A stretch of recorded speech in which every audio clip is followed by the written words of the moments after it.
The Galactic Empire freaks out. That can't be a human warship. Is that feasible? Commander Ethan Phillips stood on the bridge of the Earth Defense Fleet ship Relentless. He watched the stars through the main view screen. His ship had been traveling for 3 weeks to reach this meeting point at the edge of human space. Today would be an important day for all of humanity. The Galactic Imperial Coalition had finally agreed to formal talks with Earth's representatives. "Status report," Ethan said, his voice calm despite the tension he felt. Lieutenant Samantha Wright looked up from her console. "All systems normal, Commander. The Vexari ship should arrive in about 10 minutes based on their last transmission." Ethan nodded.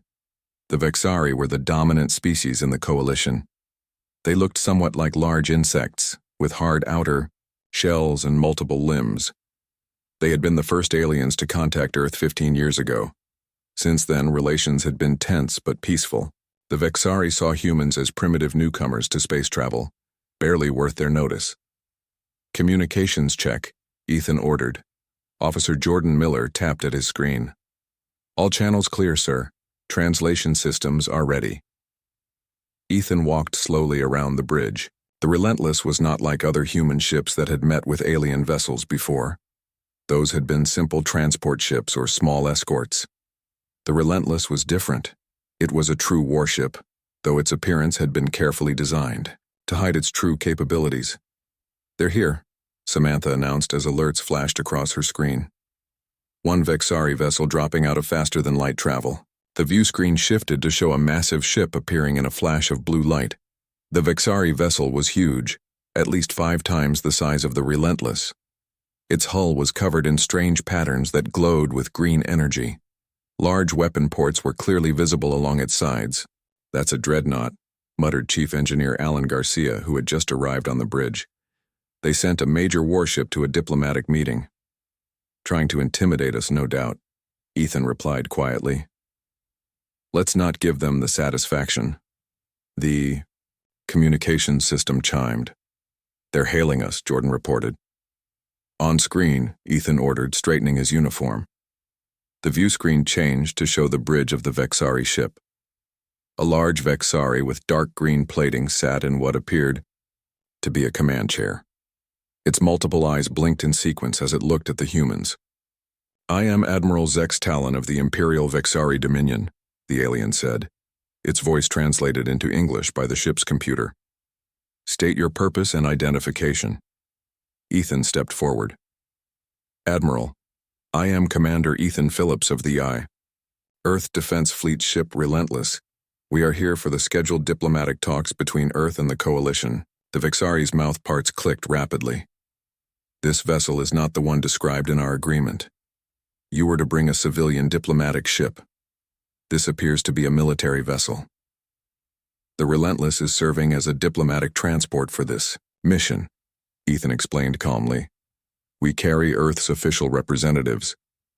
Your primitive vessel is an insult to Imperial space," the Vexari Admiral responded, his voice becoming harsher. "Humans are barely spacefaring.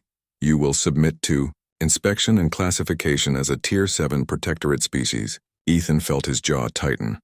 A protectorate was basically a controlled planet with no real independence. "Admiral, Earth is a sovereign nation. We are here to discuss equal relations, not submission." Behind him, Samantha whispered, "They have no idea what they're dealing with, do they?" She was right. The Vexari had encountered human colony ships and small escorts before. They had never witnessed an actual human warship. The Relentless had been deliberately held back from galactic affairs, Earth's ace in the hole. After centuries of warfare among themselves, humans had developed military technology that progressed along entirely different lines than the rest of the galaxy. While the Galactic Empire built ever larger ships with increasingly powerful energy weapons, humans had refined stealth, kinetic weaponry, and tactical versatility to a high level. "Scans detect minimal weapons on your vessel," Admiral Zex Talon continued. "Your technology is at least 300 years behind Imperial standards. For your own protection, you will be escorted to the nearest Imperial outpost for registration." Ethan noticed Alan checking a small tablet computer. The engineer slid it across to him discreetly. The message on the screen read, "Weapons hot. Countermeasures ready. They can't see what we're capable of."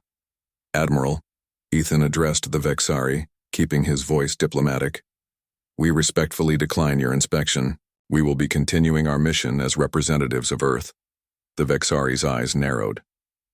"This is not a request, human. It is an order from the Imperial Vexari Dominion.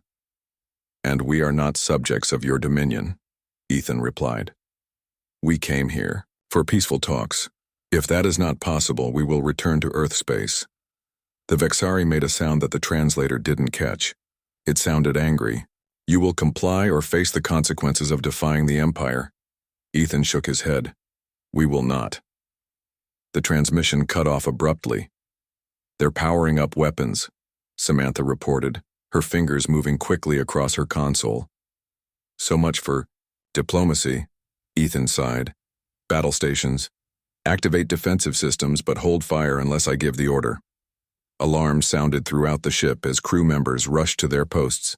The bridge lights dimmed slightly as power was diverted to the ship's hidden systems. "Their targeting systems are locking onto us," Samantha said. "Energy buildup in their forward weapons array." Ethan sat down in his command chair. "Deploy countermeasures. Prepare for evasive maneuvers." The Relentless suddenly transformed. Panels on the hull slid open, revealing weapon ports that had been completely hidden from scans. The ship's energy signature, previously registering as barely more powerful than a civilian transport, suddenly increased to match the Vexari dreadnought. 1D1. The Vexari ship. Admiral Zex Talon watched in disbelief as his sensor officer reported the changes in the human vessel. "Impossible," the Admiral said. "The human ship is changing. Their power levels are rising rapidly." His second-in-command, Sub-Commander Vrel, reported with alarm. "They're deploying some kind of energy field around their hull." "Fire main weapons," the Admiral ordered. "Show these primitives the power of the Empire." The Vexari dreadnought fired its main beam weapon, a stream of green energy that shot toward the much smaller human ship. Everyone on the Vexari bridge expected to see the human vessel destroyed instantly. Instead, as the beam approached, the Relentless, a shimmering field appeared around the Earthship. The energy beam seemed to flow around the field, dissipating harmlessly into space. "Direct hit," Alan exclaimed on the Relentless bridge. "Dispersal field functioning perfectly. No damage." Ethan nodded calmly. "Now they know we're not defenseless. Let's show them what else we can do. Launch counterattack pattern Alpha." Samantha pressed a series of commands into her console. "Launching missiles. Targeting their weapons arrays only." From the Relentless, dozens of small objects launched toward the Vexari ship. They looked like simple missiles, the kind of weapons the Vexari would consider primitive and useless against their advanced shields. They were about to learn how wrong they were. The Galactic Empire freaks out. That can't be a human warship. Is that feasible? Admiral Zex Talon of the Imperial Vexari Dominion watched the approaching human missiles with mild annoyance. His massive dreadnought was protected by the most advanced energy shields in the galaxy. Simple kinetic weapons would be destroyed before they even touched his ship. "Activate all shields," he ordered calmly. "Let them waste their primitive weapons." A blue energy field appeared around the Vexari ship as the shields powered up to full strength. The science officer glanced at his readings with confusion. "Admiral, these missiles are unusual," he reported. "They're accelerating beyond normal parameters." Zex Talon clicked his mandibles in surprise as he watched the screen. The human missiles were moving much faster than should be possible for objects of their size. As they approached the Vexari shields, each missile suddenly split into multiple smaller warheads. "Impossible," Vrel, his second-in-command, muttered. "Their propulsion technology shouldn't be capable of..." The first wave of warheads hit the Vexari shields. Instead of being destroyed on impact as expected, they created strange rippling patterns across the shield's surface. Alarm signals began blaring throughout the bridge.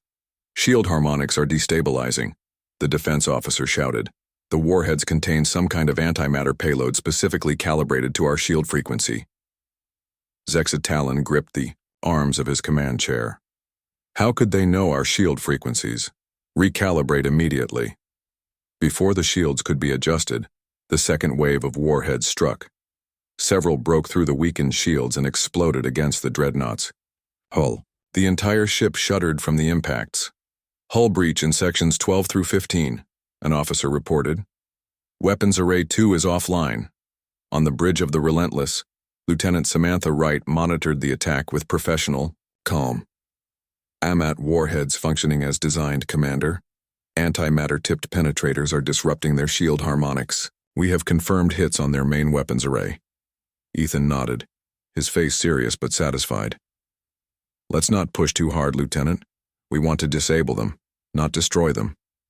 They're trying to target us again, Alan reported from his engineering station. Their remaining weapons are charging. Evasive pattern Delta, Ethan ordered, and deploy the next countermeasure. The Relentless moved with surprising speed and agility for a ship its size. It rolled and banked in ways that larger warships could not match. At the same time, small drones launched from hidden bays along the hull. The drones spread out, creating a cloud of electronic interference around the human ship. What are they doing now? Admiral Zex Talon demanded as his targeting system struggled to lock onto the human vessel. They've deployed some kind of drone network, his sensor officer explained. Our targeting computers can't get a clear lock. And the human ship? It's moving in impossible ways. The inertial forces should be tearing it apart. Inside the Relentless, the crew felt only minor G-forces thanks to the ship's advanced inertial dampening system. This technology, like many others aboard the vessel, had been developed through centuries of human warfare. While the Galactic Empire had enjoyed relative peace for thousands of years, slowly improving their standardized technology, humans had been forced to innovate rapidly through endless conflicts among themselves. The Vexari dreadnought fired its secondary weapons in a desperate attempt to hit the elusive human ship. Bright green energy beams lanced out into space, but the Relentless twisted away from each attack with precise movements. The few shots that did connect were absorbed by the same dispersal field that had neutralized the first attack. They can't hit us, Samantha reported with a small smile. Their targeting systems are completely confused. Good, Ethan replied. Now let's show them what else we can do. Prepare the railguns. Along the sides of the Relentless, 6 large ports opened to reveal massive electromagnetic launchers. These weapons, considered outdated by most galactic standards, had been refined by human engineers to unprecedented levels of power and accuracy. Railguns charged and ready, Samantha announced, targeting their engine sections and remaining weapons arrays. Fire, Ethan ordered. The railguns fired in sequence, launching specially designed projectiles at speeds approaching a significant fraction of light speed. These weren't simple metal slugs, but complex penetrator rounds with multiple stages designed to defeat advanced armor. On the Vexari ship, there was no time to react. The railgun rounds struck with devastating precision, punching through the weakened shields and armored hull like they were made of paper. Critical systems exploded, sending cascading power failures throughout the massive vessel. Engine 3 destroyed, a panicked Vexari officer shouted. Weapons arrays 3 and 4 offline. We've lost 50% of our power generation capability. Admiral Zex Talon couldn't believe what was happening. His mighty dreadnought, pride of the Vexari fleet, was being systematically disabled by a human vessel 1/5 its size. It defied everything he knew about human technology. This is impossible, he hissed. They can't have this level of technology. The intelligence report... We're wrong, Vrel finished for him. Admiral, we need to retreat before we lose the entire ship. Zexa Talon's pride wanted to continue the fight, but his duty to crew and Empire won out. Begin emergency jump preparations. Get us out of here. The damaged dreadnought slowly turned away from the battle, its engines struggling to power up for a faster-than-light jump. The Relentless could have easily finished the fight, but Ethan gave no such order. They're running, Samantha observed. Should we pursue? Ethan shook his head. No, let them go. We've made our point. Which is? Alan asked, though he already knew the answer. That humans aren't the primitive species they thought we were, Ethan replied. They'll report back to their empire, and hopefully next time they'll come to talk instead of trying to conquer. The bridge crew watched as the Vexari dreadnought limped away and finally disappeared in a flash of blue light, jumping to safety. Ethan let out a long breath. Stand down. From battle stations. Damage report.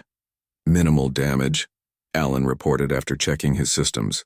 Some minor stress on the hull from evasive maneuvers. Power reserves at 87%. We barely broke a sweat, Samantha added. Ethan nodded, but his expression remained serious. Send a full report to Earth Command. The Imperial Coalition now knows what we're capable of, or at least some of it. This changes everything. Officer Jordan Miller looked up from his communication station. Sir, I'm receiving a priority message from Admiral Carter back on Earth. He wants a full debriefing immediately. Put him through to my ready room, Ethan ordered, standing up from his chair. Samantha, you have the bridge.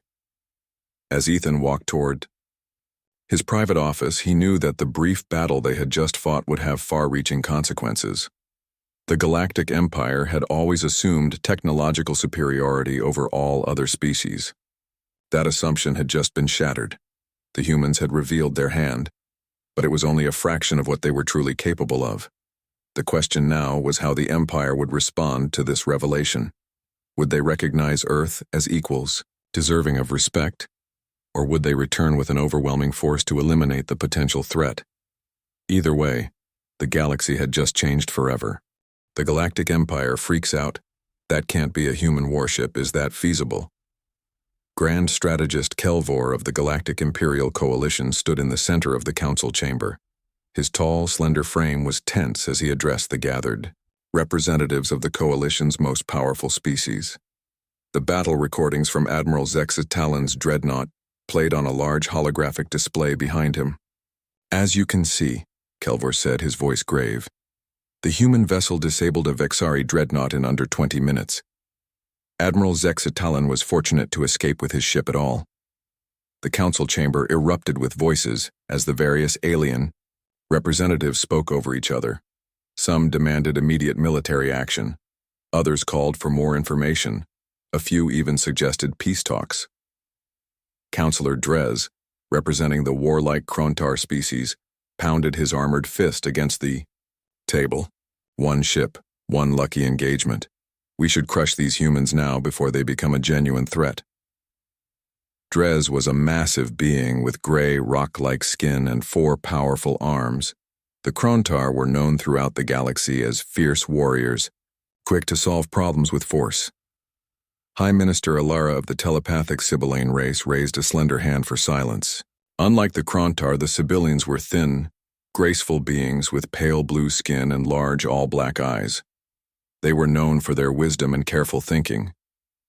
The battle records suggest this was no luck, Ilara said softly, yet her voice carried throughout the chamber. The human vessel demonstrated technologies we've never encountered. Their weapons penetrated Vexari shields as if they weren't there. And their defensive capabilities. She gestured to the recording. The council watched again as the human ship, faced with the dreadnought's primary beam weapon, deployed some kind of field that had somehow redirected the energy around its hull.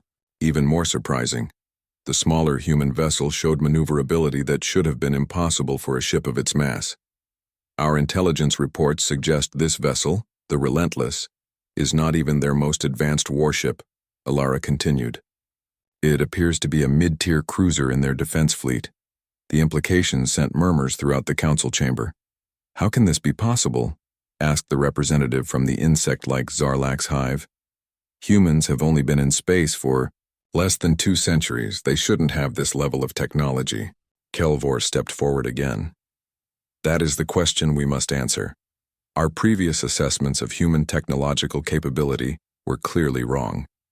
Before we take any action, we need to understand exactly what we're dealing with. I propose we send a diplomatic mission, Ilara suggested. One backed by military strength but with the genuine goal of opening discussions. Drez scoffed. Diplomacy is for the weak. I say we gather the combined fleet and show these humans the true might of the coalition. One ship can be impressive, but can they stand against 1,000? Back on Earth, Admiral Daniel Carter sat in his office at the Earth Defense Fleet headquarters. On the screen before him was Commander Ethan Phillips of the Relentless, giving his full report on the encounter with the Vexari dreadnought. "You're certain they were able to get away with their ship intact?" Carter asked, his lined face serious. "Yes, sir," Ethan replied. "We could have destroyed them, but that wasn't our goal. We wanted to send a message." Carter nodded. "And that message has been received loud and clear. Our intelligence networks report that the Imperial Council is in an uproar. Some are calling for war, others for diplomacy. Which do you think they'll choose, sir?" "Both, probably," Carter said with a small smile. "They'll send diplomats backed by warships. It's what I would do in their position." The Admiral stood up and walked to the large window overlooking the sprawling spaceport. Massive ships were under construction in the distance, each far larger than the Relentless. "The question is, how much do we show them now?" Carter mused. "We revealed some of our capabilities, but not all." "Sir, if I may," Ethan asked. "Go ahead, Commander." The Vexari seemed genuinely shocked by our technology. It's as if they couldn't believe we developed it on our own. Carter turned back to the screen. "That's because their technological development has been different from ours. The Coalition has enjoyed relative peace for thousands of years. They've had no need to develop the kind of weapons we have. While we've been fighting ourselves," Ethan said, understanding. "Exactly. Earth's history of warfare pushed our technology in directions they never explored. Our focus on stealth, kinetics, and unconventional tactics gives us an edge they don't understand." A soft chime interrupted their conversation. A message appeared on Carter's screen. "Our long-range sensors have detected a large fleet assembling at the Coalition's central military base," he told Ethan after reading the message. "It seems they're preparing a response." "War?" Ethan asked. "Not necessarily, but they'll want to show force." Carter sat back down at his desk.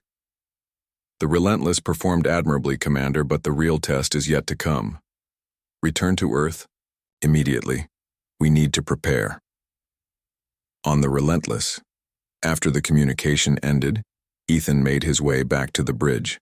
His crew was still running diagnostics and repairs, though the damage had been minimal. "What's the word from command?" Samantha asked as he entered. "We're heading home," Ethan replied. "The Coalition is assembling a fleet." Alan looked up from his engineering console. "They want a rematch, huh?" "Something like that." Ethan sat in his command chair. "Set course for Earth, maximum speed." As the Relentless prepared to depart, a small Vexari scout ship watched from a distance hidden behind a nearby asteroid. The observer recorded the human vessel's departure, noting the unusual energy signature of its engines. In a secure facility on Earth, engineer Kate Murphy led a team preparing humanity's newest warship. The vessel, nearly complete in its massive construction bay, was 3 times the size of the Relentless and incorporated technologies even more advanced than those that had so confused the Vexari.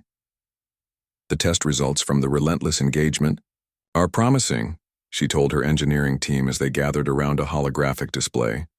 "The dispersal field worked perfectly, and the AMAT warheads penetrated their shields just as we predicted." "Will it be enough if they come with their entire fleet?" asked one of her assistants.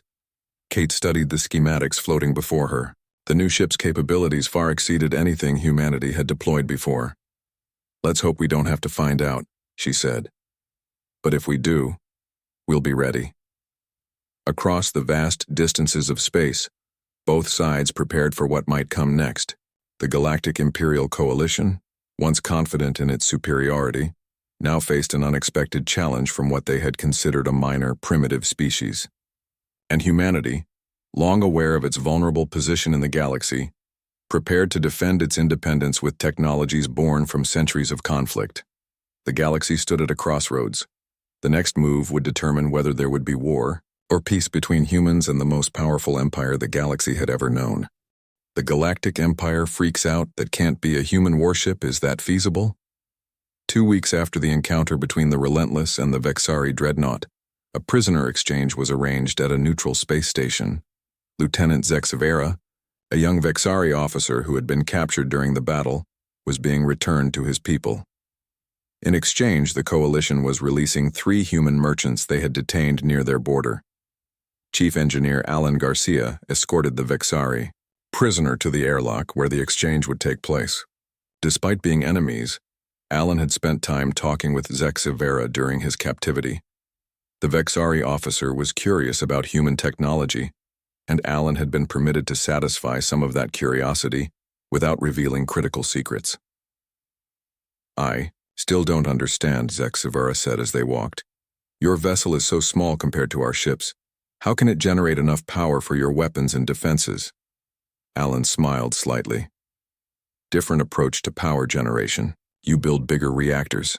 We figured out how to get more power from smaller ones. And your missiles, they moved in ways that violate known physics." "Not violate," Alan corrected. "Just exploit loopholes your scientists never looked for." They reached the airlock where Commander Ethan Phillips waited with 2 security officers. On the other side of the airlock, a group of Vexari officials waited to receive their officer. "This isn't over," Zexivera said quietly. "The Empire is preparing a response." Ethan nodded. "We know. We hope it's a diplomatic one." "The decision isn't made yet," the Vexari replied. "Some want war, others peace. What happens next depends on both sides." With that cryptic message, Zexivera passed through the airlock and rejoined his people. Ethan watched thoughtfully as the Vexari delegation departed. "Do you think he's right, sir?" Alan asked. "Could this still be resolved peacefully?" "That's up to the coalition," Ethan replied. "And it depends on what they really want, control or coexistence." Back on Earth, the highest levels of government were meeting to discuss the situation. In a secure underground conference room, Admiral Carter briefed the World Council on what they knew about the coalition's response. "Our intelligence suggests they're assembling a fleet of at least 50 warships," Carter explained, pointing to a holographic display showing the movements of coalition forces. "That's a significant portion of their military strength." President Olivia Ross, leader of the World Council, studied the display with concern. "Are they planning an attack?" "We don't think so," Carter replied. "Not yet, at least. This appears to be a show of force to back up diplomatic efforts. They want to negotiate from a position of strength." "And can we match that strength?" asked Counselor Hiro Nakamura. Carter nodded to Engineer Kate Murphy, who stepped forward. "The Defiant is ready," she said, referring to Earth's newest and most powerful warship. "And we have 5 more vessels of the Relentless class prepared for deployment." 6 ships against 50? Counselor Elena Rodriguez questioned. "Those aren't good odds, even with our technological advantage." Kate smiled confidently. "The Defiant isn't just another warship, it represents a significant leap forward from the Relentless. The coalition has no idea what it's capable of." "And what exactly is it capable of?" President Ross asked. Instead of answering directly, Kate activated a different holographic display. It showed a test conducted in the outer solar system, far from prying eyes. The Defiant, a sleek vessel larger than the Relentless but still much smaller than coalition dreadnoughts, approached a small, uninhabited moon orbiting Jupiter. The Council watched as the ship fired what appeared to be a narrow beam at the moon. Where the beam struck, a perfect circle of the moon's surface simply vanished. There was no explosion, no debris. A 10-kilometer section of solid rock just ceased to exist. "Matter conversion technology," Kate explained as the Council members stared in amazement. "We can convert matter directly into energy or energy into matter. The applications for both weapons and defense are substantial." President Ross looked troubled. "And we're prepared to use this technology if necessary?" "Only as a last resort," Admiral Carter assured her. "Our goal is to establish peaceful relations with the coalition as equals, not to start a war we don't want." The president nodded slowly. "Then let's make sure they understand that.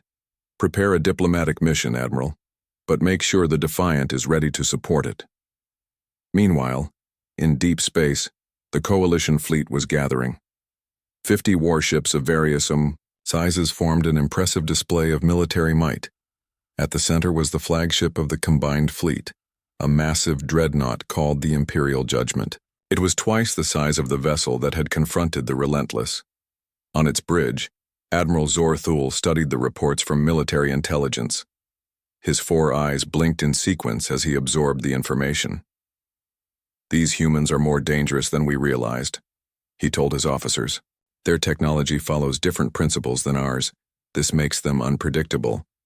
All the more reason to crush them quickly," his second-in-command suggested, "before they develop further." Zorthul wasn't so sure. "The High Council has not decided on war yet. Our mission is to make a show of force while the diplomats talk. We are to engage only if the humans prove hostile. And if they do?" The Admiral gestured to the fleet assembled around them. "Then we have 50 warships to their 1. No matter how advanced their technology, they cannot stand against our combined might." Little did he know that at that very moment, the Defiant was preparing to leave Earth orbit.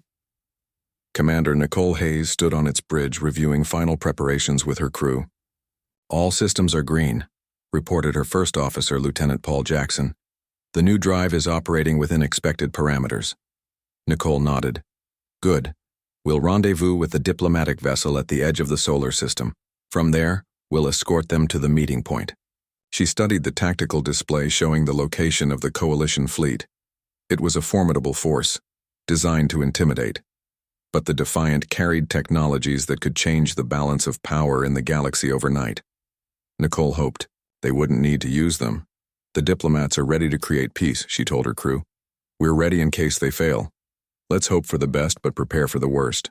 As the Defiant left Earth behind, both humans and the Coalition moved closer to a moment that would define their relationship for generations to come.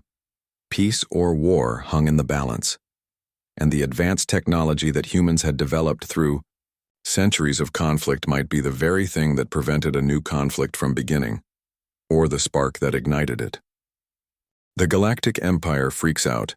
That can't be a human warship. Is that feasible? The Imperial battle fleet emerged from faster-than-light travel at the edge of the Sol system. 50 warships arranged in perfect formation, a display of power meant to impress and intimidate. At the center of the formation, the massive flagship Imperial Judgment dwarfed all other vessels. Admiral Zorthul stood on its bridge, his 4 eyes scanning the tactical displays. "Scan the system," he ordered. "Where are the human defenses?" His officers worked at their stations, searching for the expected resistance. What they found puzzled them. "Admiral," the sensor operator reported, "we detect only a single human warship near the gas giant Jupiter. There are no other military vessels or defensive stations active in the system." Zorthul's mandibles clicked in surprise. "One ship? They faced the combined fleet with a single vessel?" The tactical officer brought up an image on the main view screen. The human ship was larger than the Relentless they had encountered before, but still much smaller than the Imperial Judgment. It waited silently in high orbit around Jupiter, making no aggressive moves. "They must have hidden forces," Zorthul reasoned. "Continue scanning. Find their cloaked ships or orbital weapons." The minutes passed as the Coalition fleets advanced. Sensors swept the solar system. They found nothing but civilian traffic near Earth and the inner planets, all moving away from the fleet's position. "Admiral," the communications officer announced, "we're receiving a transmission from the human vessel." Zorthul straightened his uniform. On screen. The view screen changed to show a human woman with short brown hair and steady eyes. "This is Commander Nicole Hayes of the Earth defense ship Defiant. We've been expecting you." Zorthul began his prepared speech about Imperial dominance and the futility of resistance, but Hayes interrupted him. "Admiral, before you continue, we've prepared a demonstration. Please observe the 4th moon of Jupiter." Confused but cautious, Zorthul ordered his crew to focus sensors on the designated moon. For a moment, nothing happened. Then, without any visible beam or projectile, a section of the moon's surface approximately 10 kilometers in diameter simply disappeared. The perfectly circular excavation occurred without explosion or debris. The material simply ceased to exist. A stunned silence fell over the Imperial bridge. "What you just witnessed," Hayes explained calmly, "is one application of our matter conversion technology. the same principles that power our ships and weapons. We could have targeted your fleet instead of an uninhabited moon." She let the implication sink in before continuing. "Earth has no interest in conquest or dominance. We wish to join the galactic community as equals, not subjects. Our diplomatic vessel is en route to this position. The choice of how we proceed belongs to you, Admiral." Zorthul felt a chill pass through his body. If the humans possessed technology that could simply erase matter from existence, even his mighty fleet might not be enough to subdue them. "I will consult with my superiors," he replied carefully. "Hold your position." In a secure communication room, Zorthul spoke with the Imperial Council through an encrypted, faster-than-light channel. He described what he had witnessed and the implications it carried. High Minister Alara of the Sibyllines spoke first. "This confirms what I suspected. The humans have developed technologies along completely different lines than our own. We cannot risk open conflict. But can we trust this demonstration?"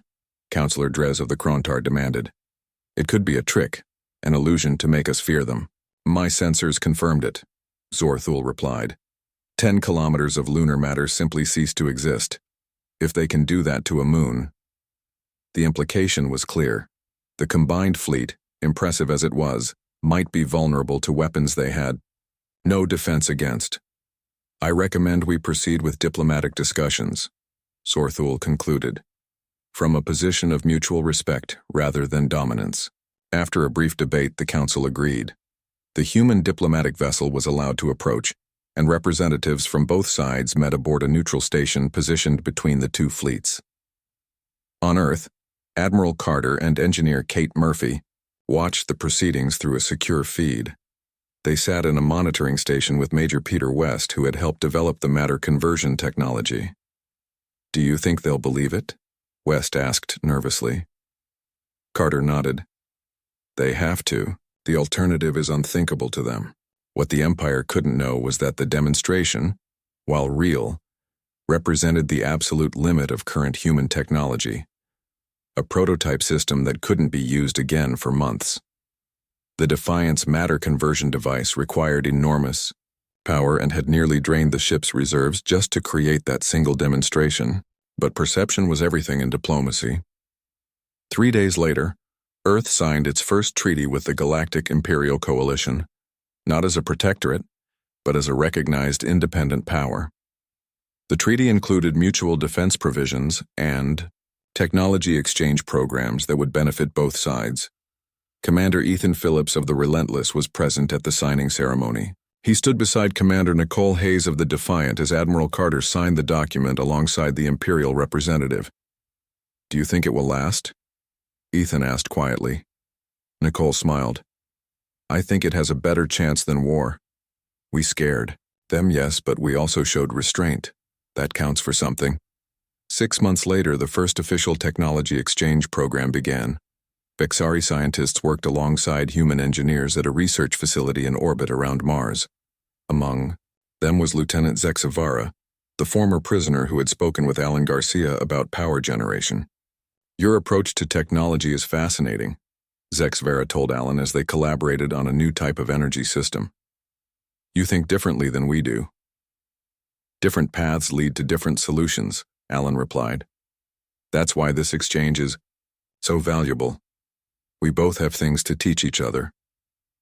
On the bridge of the Defiant, now serving as a diplomatic vessel, Nicole Hayes looked out at the stars. A Vexari cruiser traveled alongside them, not as an enemy, but as an escort on a goodwill tour of Coalition worlds. "Message from Earth Command," her communications officer announced. "New orders." Nicole read the message and smiled. The Defiant was being reassigned to explore the edge of known space with a joint human coalition crew. The journey would take them farther than any human ship had ever traveled. "Set course for the rendezvous point," she ordered. "We have new friends to meet." The galaxy had indeed changed. What had begun as a dangerous confrontation had transformed into an opportunity.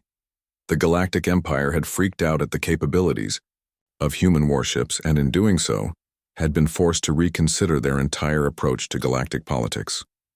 Humanity had earned respect not through conquest, but through the strategic application of strength and the wisdom to use it sparingly. As the Defiant and its Vexari escort accelerated to faster-than-light speed, they left behind the old assumptions and fears, moving forward into a future where cooperation might prove more powerful than conflict.